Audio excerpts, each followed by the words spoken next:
वाह, कितना सुंदर वातावरण है आज वृंदावन में। ऐसा लग रहा है मानो जैसे आज वृंदावन के पवन में आनंद बह रहा है। अवश्य ही आज कुछ अच्छा होने वाला है। लल्ला, चल लल्ला, आज तुझे मैं काजल लगा दूं। क्या लगानी? काजल? काजल लगाना है? हाँ। बैठ आई। हाँ। बैठिए, मुझे नहीं लगाना काजल। अरे कान्हा, मुझे नहीं लगाना काजल। कान्हा बिना काजल लगाए घर से बाहर नहीं जा सकता। काजल तो तुझे लगाना ही पड़ेगा। अब मैं जा सकता हूँ, अब मैं बड़ा हो गया हूँ, अब मैं काजल लगाए बिना कहीं भी जा सकता हूँ मैया। देख, तंग मत कर, तू शीघ्र काजल लगवा ले। आजा। अच्छा रुकिए, आप अपना आप यहाँ आ जाइए। अच्छा ठीक है, आजा। क्या कर रहा है तू? भाग क्यों रहा है? कैसे उद्दंड हो गया है तू? कान्हा रुक जा। कान्हा रुक। कान्हा,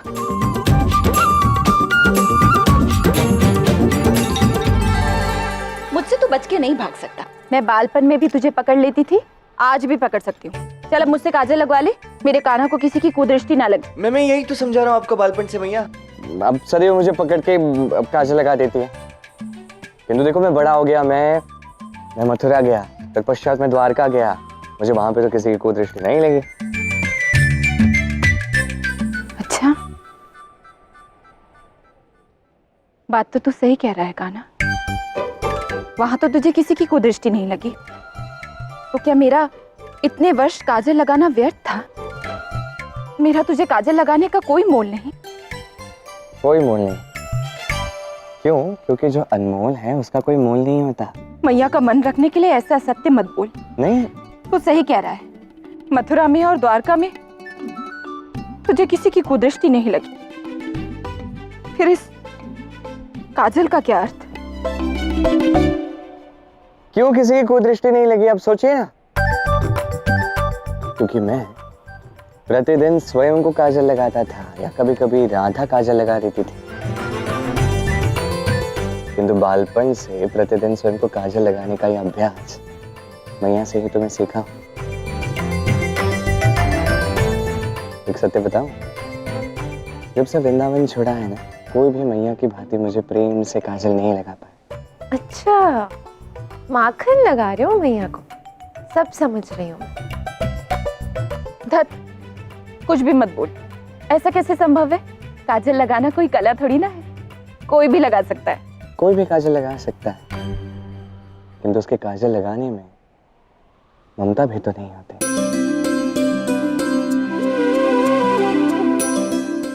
ये मेरा देह यशोदा मैया के प्रेम, माखन और भोजन से बना है, और उन्हें जो मेरे लिए किया है वो क्षण क्षण मेरे साथ रहता है, चाहे जहां भी मैं जाऊं।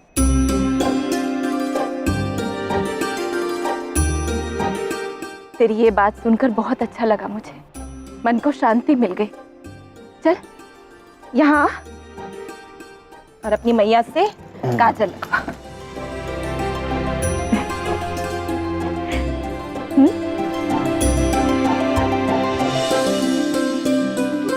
सुंदर।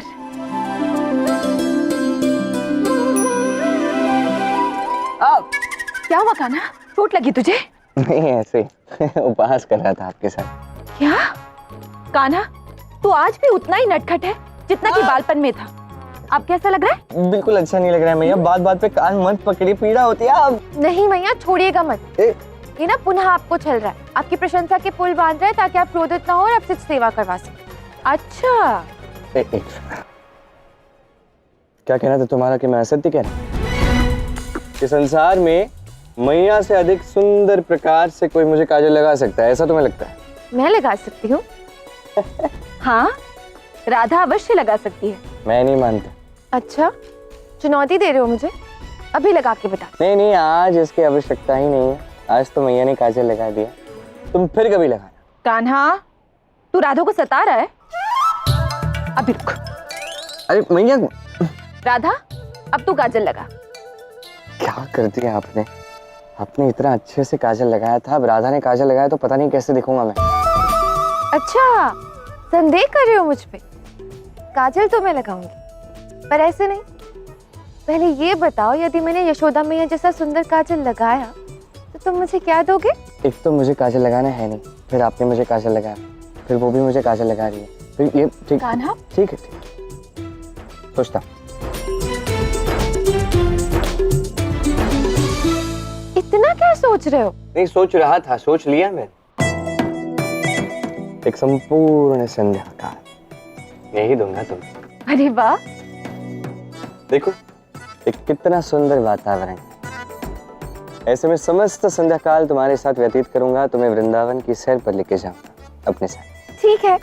यदि यशोदा मैया से अधिक सुंदर प्रकार से तुमने मुझे काजल लगाया तो। ठीक है, स्वीकार।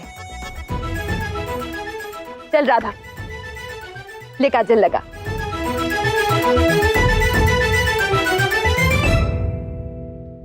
अब क्या हुआ? जानबूझ के नाटक कर रहे हो ना? हाँ, मैं तो नाटक ही करता हूँ, मुझे और क्या आता है ना। मैं कह रहा हूँ जैसे मैया प्रेम से काजल लगाती है ना, कोई और नहीं लगा सकता। कान्हा, मैया से अधिक सुंदर तो तुम लगा नहीं पाई, अर्थात ये जीती मैया है। ऐसे कैसे? वो तो तुम जानबूझकर चिल्लाए इसलिए, वरना काजल ठीक से ही लगा था। पहले नहीं नहीं, ऐसा कुछ भी नहीं हुआ था। ऐसा ही हुआ था, मैं जीती हूँ। नहीं, ऐसा कुछ भी नहीं हुआ है। कहा ना मैं जीती हूँ। बस मेरी राधा को तंग मत कर, इसने बड़ा प्यारा काजल लगाया है, यही जीती है। जीते आप हो मैया, मैं आपको सिद्ध कर सकता हूँ कि आप जीते। हाँ? ऐसे कैसे सिद्ध करोगे? वो तो समय के साथ पता चल जाता है, पता चल जाएगा। चलो दोनों सैर पे जाओ। चलो। हाँ हाँ, चलो चलो। ये लो। जाओ जाओ, चलो जाओ।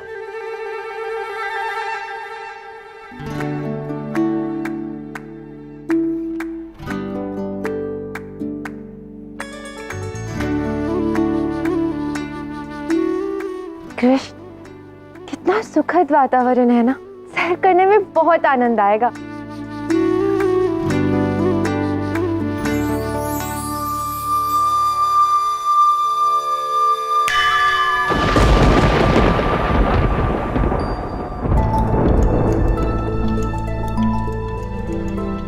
कृष्ण, ये अकस्मात क्या हो गया? सब बदल गया और बादल छा गए, अंधेरा क्यों छा गया है? तुमने अधिक काजल लगाया, कहीं उस कारण से तो ये सब नहीं हो रहा है ना। ये तो यही सिद्ध करता है कि मैया जीती और राधा हार गई। अच्छा, तो जानबूझकर सता रहे हो तुम मुझे? केवल मुझे ही तुम्हारे साथ सैर करने आना, तुम्हें नहीं करनी मेरे साथ सैर? मैं तो केवल इतना कह रहा हूँ कि काजल मैया ने अच्छा लगाया तो मैया जीत गई। ठीक है, तो मैया के साथ ही जाना सैर पे, राधा के साथ नहीं।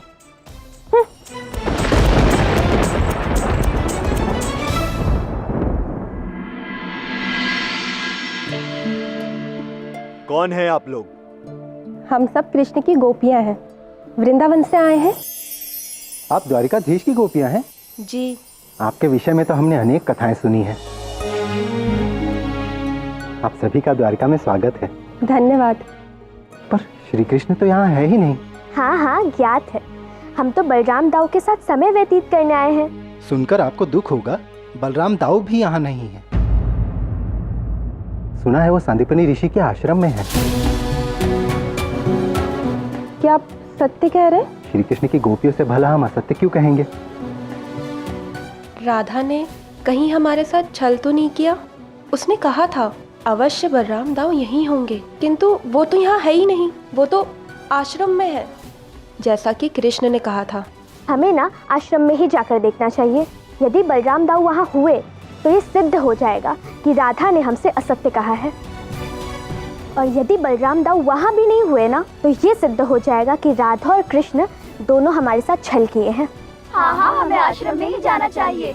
हाँ, आप सब आज द्वारका में ही हमारा आतिथ्य स्वीकार कीजिए। कल प्रातः निर्णय लीजिएगा कि आपको श्री कृष्ण या सेनापति बलराम के आने की प्रतीक्षा करनी है या पुनः लौट जाना है। उचित है, हम सब आज यहीं रुक जाते हैं। आइए।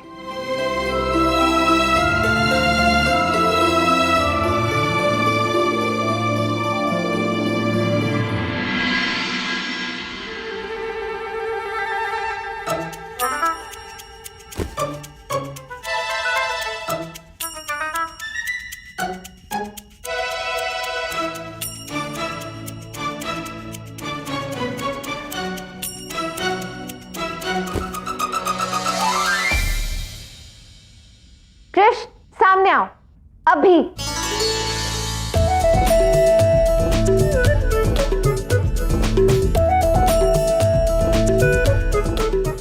एक तो सैर पर नहीं लेके गए और ऊपर से सता रहे हो।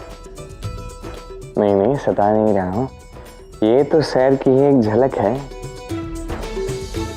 अच्छा, पुष्प मारना झलक है? नहीं नहीं, पुष्प मारना झलक नहीं है, पुष्प झलक है। कैसे? वो ऐसे, पकड़ो, मैं तुम्हें अपने साथ सैर पे ले जाना चाहता हूँ। क्यों, अब मन बदल लिया?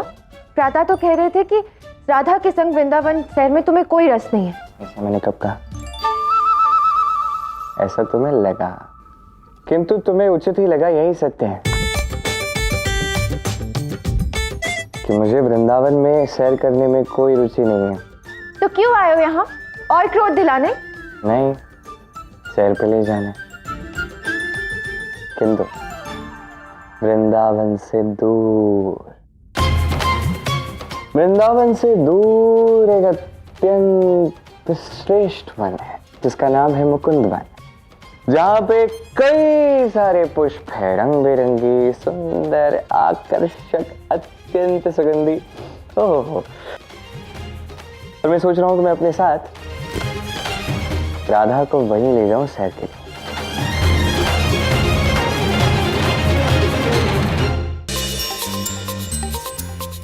अच्छा, अभी भी सोच ही रहे हो? मुझे नहीं जाना तुम्हारे साथ सैर पे, या अवश्य तुम्हारा कोई जाने। मैंने सोच लिया है कि मैं तुम्हें अपने साथ वहीं पे सैर पे ले जाऊंगा।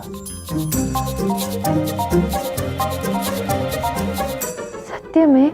और नहीं तो क्या, इसलिए तो प्रातःकाल में तुम्हें अपने साथ नहीं ले गया। क्यों? मैं चाहता था कि तुम थोड़ा विश्राम करो, ताकि मैं रात्रि में तुम्हें अपने साथ मुकुंद वन ले जाऊं, जहां पे तुम्हारी भांति कोमल कोमल पुष्प है। तो ये सब तुम्हारी योजना थी? यही मेरी योजना थी, यही मेरी मंशा थी।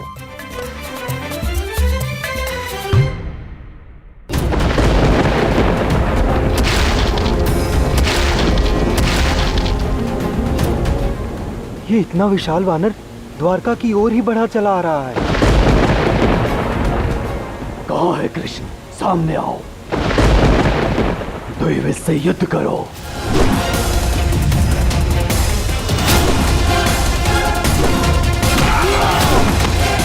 कृष्ण, तुम्हारी सेना, योद्धा, कोई मुझे रोक नहीं पाएगा। आओ, मेरे समक्ष लड़ो मुझसे। अपने राजभवन में छुप के तुम बच नहीं पाओगे।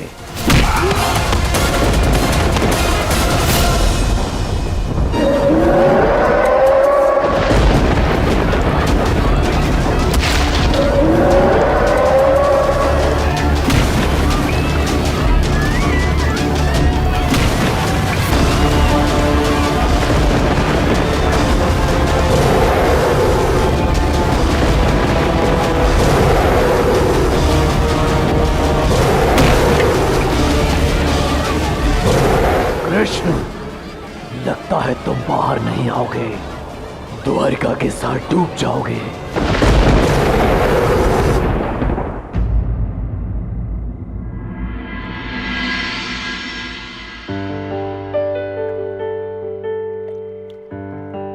वृंदावन की ये मीठी मीठी सुगंध मुझे बता रही है कि वृंदावन अब निकट ही है। आज रात्रि हम यहीं विश्राम करेंगे और कल प्रातः होते ही वृंदावन में प्रवेश। हाँ तौश, आप उचित कह रहे हैं। वैसे भी अब सब वृंदावन में गहन निद्रा में सो रहे होंगे, हमें भी विश्राम कर लेना चाहिए।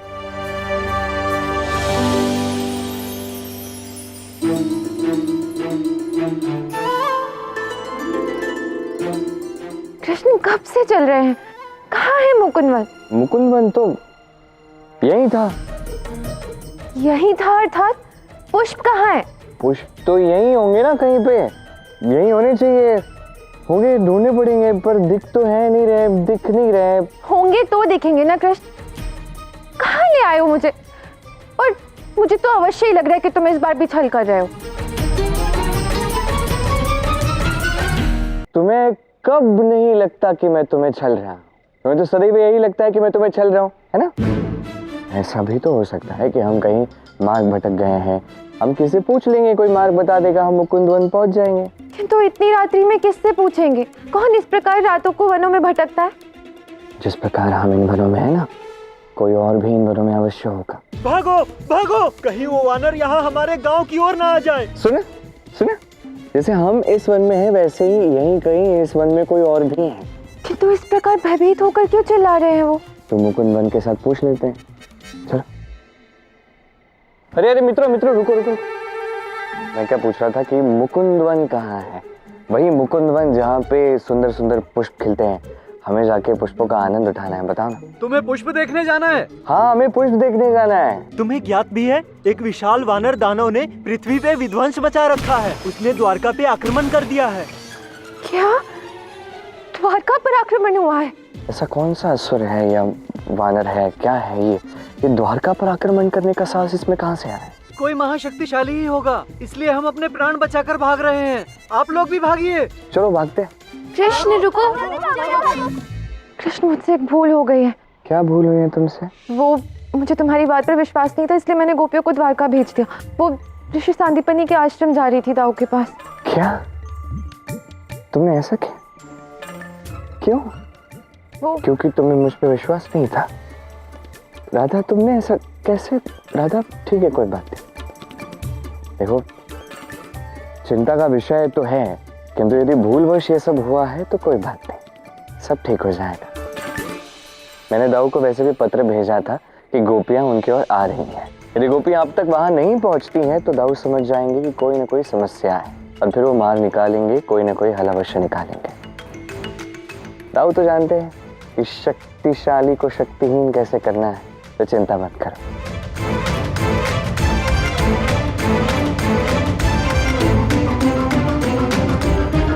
कृष्ण, वो देखो। क्या है?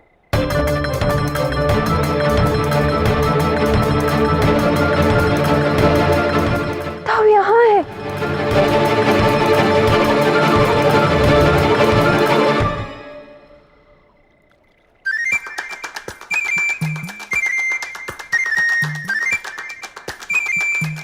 दाऊ, आप?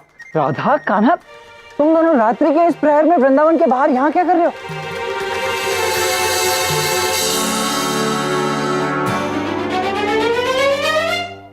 अरे आप यहाँ क्या कर रहे हैं? मैंने तो आपको पत्र भी भेजा था कि गोपियां आपके पास आ रही हैं, तब भी आप वृंदावन क्यों आए? क्योंकि तुम एक उच्च कोटि के झूठे हो कान्हा। तुमने मुझे आश्रम इसीलिए भेजा ताकि मैं यहाँ वृंदावन ना आ सकूं, और तुम अकेले यहाँ रहकर वृंदावन के समस्त सुख भोगो। किंतु बस, अब बहुत हो गया। अब मैं यहाँ वृंदावन में समस्त सुख भोगूंगा और तुम द्वारका जाओगे। नहीं नहीं, मेरा वृंदावन से जाने का मन तो नहीं है, अब क्या करूं? क्या सोच कह रहे हो कान्हा? द्वारका तो तुम्हें जाना ही होगा, क्योंकि अब मैं यहाँ वृंदावन से मैया के हाथ का माखन, समस्त व्यंजन, यहाँ के मीठे रसीले फल और मैया का प्रेम प्राप्त किए बिना तो मैं नहीं जाने वाला। जाइए जाइए, आनंद लीजिए, किंतु इसका जो परिणाम होने वाला है ना, उसके उत्तरदायी आप हैं, ये भी स्मरण रखिएगा। आप दोनों ने मुझे झूठा समझ के वो कार्य किया जो अनुचित था। राधा, तुमने मुझे झूठा माना और गोपियों को आश्रम के स्थान पे द्वारका भेज दिया। अच्छा, और मैंने क्या अनुचित किया है ये भी बता दो। दाऊ, आपको आश्रम में होना चाहिए था ना, आप यहाँ आ गए। आप यहाँ आ गए और वहां हमारी द्वारका में एक विशाल दानव वानर आया है, वो द्वारका में विध्वंस मचा रहा है। दाऊ,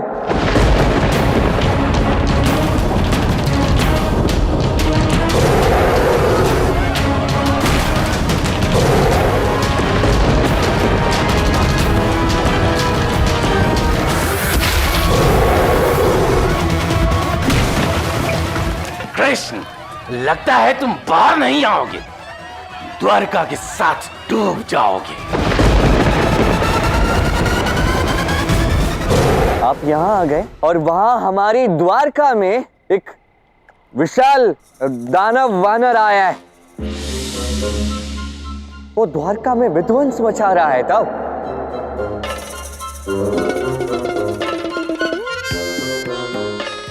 अब क्या है, आप द्वारका के सेनापति हैं, द्वारका की प्रजा, हमारा ये परिवार, हम सब आप पे विश्वास करते हैं और आप यहाँ आनंद भोगने आए। क्या विशाल वानर के, ये कैसा वानर है? यदि आश्रम में आप रुक जाते तो अब तक ज्ञात हो जाता ना, स्वयं देख लेते, उसका निवारण भी कर लेते, लोगों के प्राण संकटों से बचा सकते थे आप। किंतु आप दोनों ने क्या किया? मुझे झूठा समझा, मुझे छलिया समझा और अपने ही मन की। उचित किया आप दोनों ने। मैंने क्या कहा था आपसे? मैं कुछ समय के लिए वृंदावन में हूँ, तब तक आप जाइए। मैं जानता था महत्वपूर्ण कार्य आपको जाना चाहिए। जैसे आप वृंदावन आते मैं चला ही जाता ना। आपने मेरी बात सुनी नहीं? अब द्वारका का उत्तरदायित्व किस पर है? आप पर है। गोपियों को वहां द्वारका में आश्रम के स्थान पर किसने भेजा? राधा तुमने भेजा। तो गोपियां वहां गई, इसका उत्तरदायी कौन है? तुम, राधा। द्वारका की सुरक्षा का दायित्व किसका है? आपका। यदि द्वारका में किसी को कुछ हो जाता है, गोपियों को कुछ हो जाता है, तो इसके उत्तरदायी कौन है? केवल आप दो। आप दोनों ने ऐसे कार्य किए और मुझे अनुचित समझा, मेरे हृदय को आहत कर दिया आप दोनों ने। मुझे इतना सब कुछ कहा, किंतु मैंने तो सबके हित की ही सोची नहीं। अरे ये क्या अभिनय कर रहे हो तुम? वहां द्वारका संकट में है, समस्त गोपियां संकट में, और तुम यहाँ खड़े हो। तुम जाकर उनकी रक्षा नहीं कर सकते? मुझसे कह रहे हो रक्षा करने के लिए? मैं तो अवकाश पर हूं। अभिनय, क्षमा करना, अब ये शब्द मैं और नहीं सुन सकता था। मैं कुछ भी कहूं, कुछ भी करूं, सबको अभिनय ही लगता है ना। मान लीजिए अभिनय है। मैं वृंदावन लौट रहा हूं, आपको रक्षा करनी है या नहीं, निर्णय आपका है। अरे कान्हा! कृष्ण रुको, रुको, कहाँ जा रहे हो?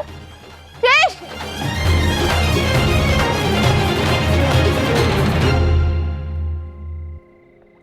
मैंने क्या अनुचित कर दिया राधा?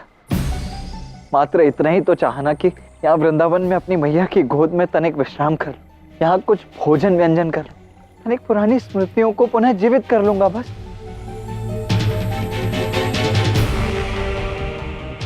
किंतु कदाचित कान्हा उचित ही कह रहा है राधा। एक बहुत बड़ी भूल तो हुई है मुझसे। द्वारका के सेनापति के रहते द्वारका पर इतना बड़ा संकट आ जाए, इससे बड़ा अनर्थ और कुछ नहीं हो सकता। माना कि अनेकों बार फंसाया है कान्हा ने मुझे, किंतु एक सत्य यह भी है कि कान्हा की कही हर बात असत्य नहीं होती, हर बार छल नहीं करता है वो। इस बार यदि उसकी पत्र में लिखी बात मानकर मैं वहीं आश्रम में रुक जाता तो यह सूचना मुझ तक शीघ्र ही पहुंच जाती और इतना बड़ा अनर्थ होने से रह जाता। बहुत बड़ी भूल हो गई मुझसे राधा, बहुत बहुत बड़ी भूल हो गई। तो आप आहत मत होइए। कृष्ण का तो पता नहीं, किंतु अब द्वारका लौट जाइए ना। वहाँ गोपियों की द्वारका की रक्षा कीजिए। यदि गोपियों को कुछ हो गया ना तो मैं आजीवन स्वयं को क्षमा नहीं कर पाऊंगी। नहीं नहीं श्री राधा, आप चिंता ना करें, हम तीनों शीघ्र ही वहां जाते हैं। ताऊश्री आप यहीं रुकिए। हाँ पिताश्री, हम उस वानर के लिए पर्याप्त होंगे, हम चलते हैं। उचित कहा सामने शाम, हमें शीघ्र ही चलना चाहिए। एक क्षण रुको, इस परिस्थिति की गंभीरता को समझो। कान्हा ने कहा है कि यह संकट बहुत बड़ा है। इसका अर्थ स्पष्ट है, यह वानर अत्यंत शक्तिशाली ही होगा। इसलिए मेरा स्वयं वहां जाकर उसका सामना करना अति आवश्यक है। तुम चिंता मत करो राधा, मैं स्वयं वहां जाकर देखूंगा कि किस वानर का साहस हुआ है हमारी द्वारका पर आक्रमण करने का। मैं वहां जाकर ना गोपियों को कुछ होने दूंगा, ना ही हमारी द्वारका को। तुम जाकर कान्हा को समझाओ कि मैं सब कुछ संभाल लूंगा। चलो पुत्रों।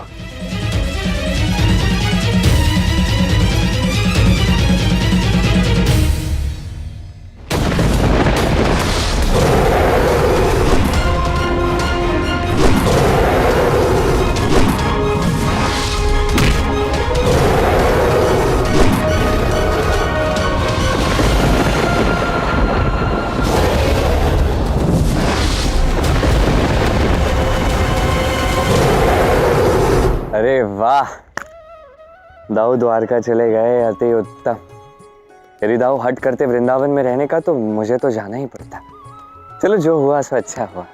मैं वृंदावन किसी संकट के कारण नहीं, अपने मन की संतुष्टि के साथ जाऊंगा। कृष्ण तुम कहाँ हो? कृष्ण कृष्ण कृष्ण तुम यहाँ हो? कब से तुम्हें ढूंढ रही हूँ। मुझे एकांत में छोड़ दो ना। ऐसे भी मेरे हृदय को बहुत आहत किया है तुमने आता हूँ। मुझसे बात ही क्यों करती हो? मुझसे बात मत करो, मैं तो झूठा हूं ना। मुझसे बात करोगी तो तुम भी झूठी हो जाओगी, मत करो। कृष्ण नहीं, कृष्ण मेरी बात तो सुनो, रुको। मैंने कहा ना मुझसे बात मत करो, मत करो, नहीं कोई आवश्यकता नहीं है। कृष्ण कृष्ण रुको।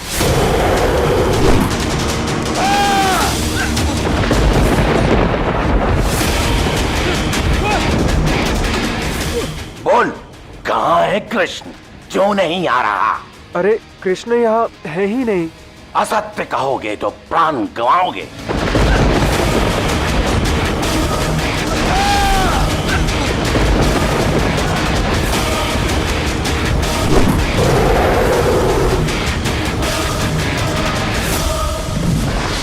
ये गोपियां हमारी अतिथि हैं, इनकी रक्षा करो।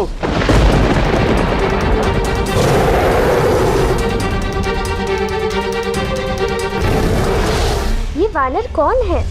ये कृष्ण को क्यों ढूंढ रहा है? हमें हमें किसी भी प्रकार दाऊ तक बच के पहुंचना होगा। उन्हें पता तो चले कि विशाल दानव ने द्वारका पे आक्रमण कर दिया है।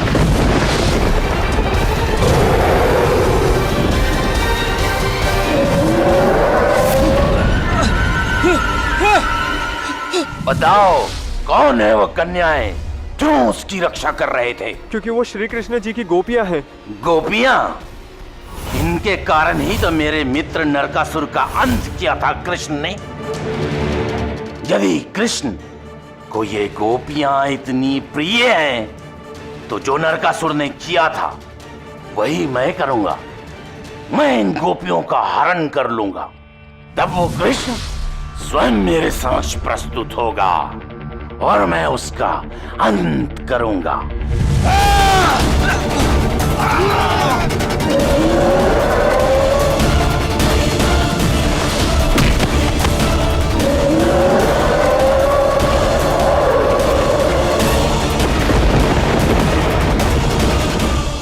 चिंता मत करो गोपियों, दाऊ तुम सबकी रक्षा के लिए आ रहे हैं।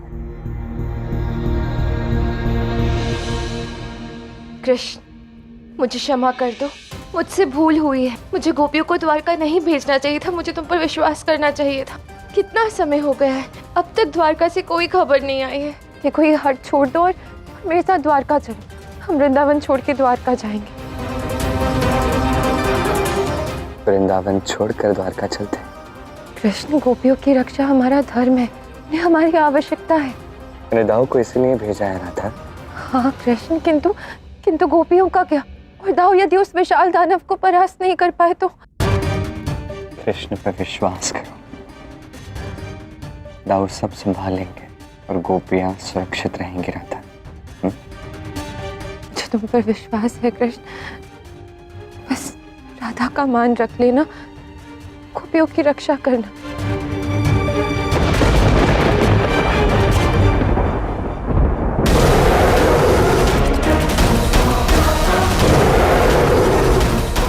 कितना भी भाग लो गोपियों, तुम द्वैवित से नहीं बच सकती और न तुम्हारा कृष्ण बच सकता है। बचाओ! बचाओ! तुम्हारी ये दौड़ तुम्हें केवल मृत्यु तक पहुंचाएगी गोपियों।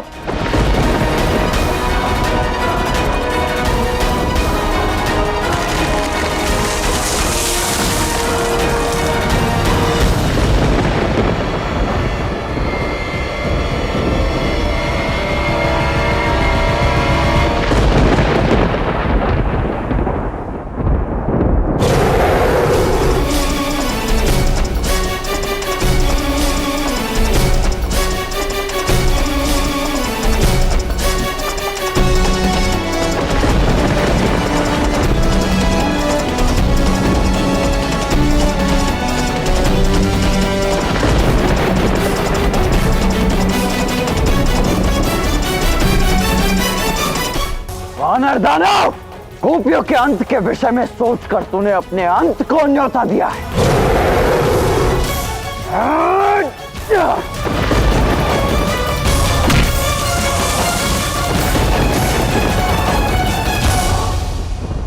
कौन हो तुम और द्विविद पर आक्रमण करने का साहस कैसे किया? मैं वही हूं जिसके प्रदेश पर आक्रमण करने का दुस्साहस किया है तुमने। कृष्ण का बड़ा भाई बलराम हूं मैं।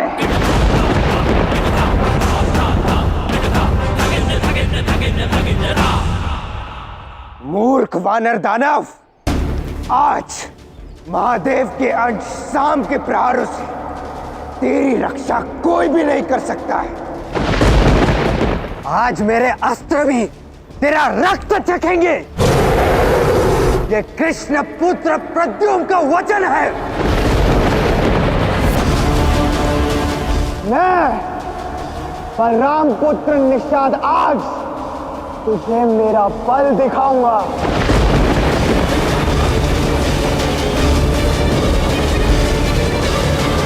उचित है। गोपियों को लेकर थोड़ी शंका तो थी मन में कि इन्हें मारने पर भी कृष्ण कदाचित न आए, पर अपने भाई की, पुत्र की मृत्यु का प्रतिशोध लेने तो आएगा ही। पहले मैं तुम सबका अंत करूंगा।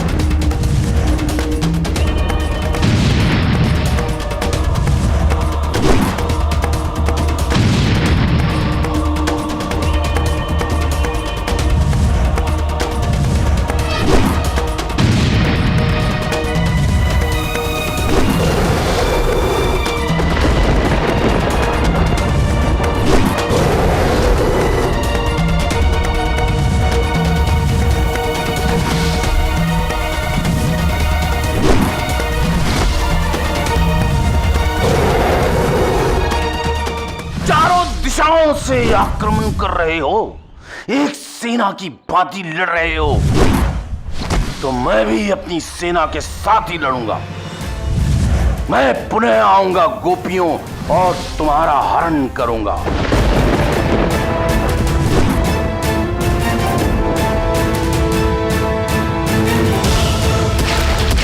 अरे भाग कर रहे हो दानवासुर, साहस से तो लड़ो मुझसे।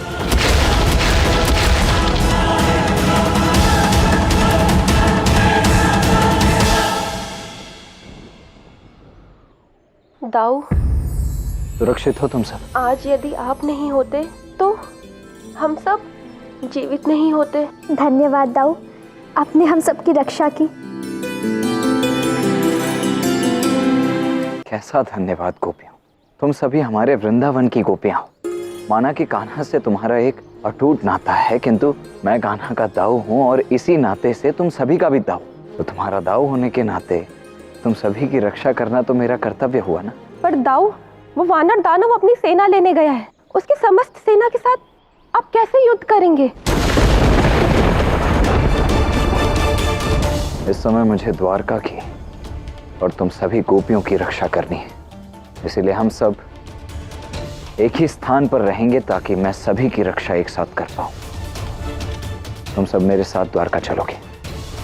वानर दानव हमारा हरण करने वापिस आएगा। हम पुनः द्वारका जाके द्वारका के लिए संकट नहीं बनना चाहते। हम कहीं जाकर छुप जाएंगे। अच्छा, और तुम्हें क्या लगता है मैं तुम्हें ऐसे अकेले संकट में छोड़ दूंगा? कान्हा जितना अधिक प्रेम तुम सबसे करता है उतना ही अधिक प्रेम मेरा भी है। इसीलिए तुम सभी का दाऊ होने के नाते ये मेरा आदेश है कि तुम्हें मेरे साथ द्वारका चलना ही होगा। आओ। नंद रानी जी, मुखिया जी कब तक लौटेंगे? जिन गोपियों के पीछे वानर दानव पड़ा है वो हमारी बहनें हैं। देखिए, आप सब लोग चिंता मत कीजिए। कान्हा के बाबा भी पास के गांव गए हैं, शीघ्र लौट आएंगे। और हमारे संदेश वाहक चारों ओर चले गए हैं। कृष्ण ने स्वयं बलराम को गोपियों की रक्षा के लिए भेजा है। और आप सब तो जानते ही हैं, बलराम के बल के समक्ष कोई दानव टिक नहीं सकता। सब ठीक हो जाएगा। नंदरानी, संदीपनी ऋषि के आश्रम के निकट दाऊ बलराम और वानर दानव में संग्राम हुआ। उसमें बलराम दाऊ ने वानर दानव को परास्त कर दिया और गोपियां सभी सुरक्षित हैं। क्या बात है दाऊ, आपकी तो विजय हो रही थी। हे नारायण, आपका कोटि कोटि धन्यवाद। सुना ना आप सबने, आप सबकी बहनें सुरक्षित हैं और वो शीघ्र घर लौट आएंगी। अब आप सब भी निश्चिंत हो, अपने घरों की ओर प्रस्थान करें।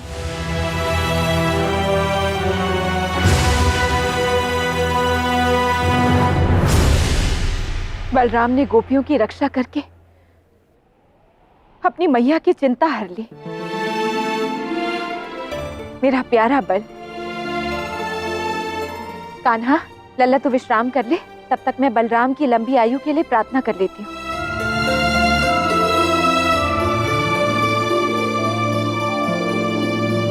कृष्ण, तुमने राधा का मान रख लिया। सत्य में दाऊ सबके विश्वास पर खड़े उतरे हैं।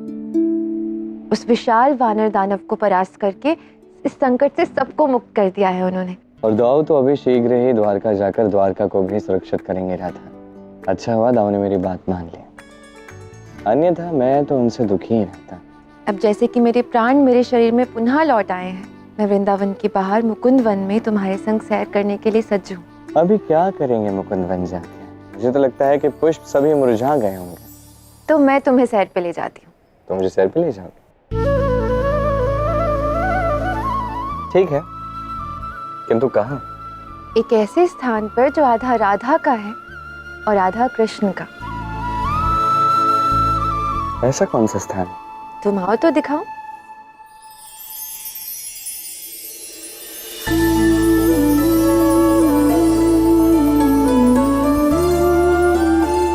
चल।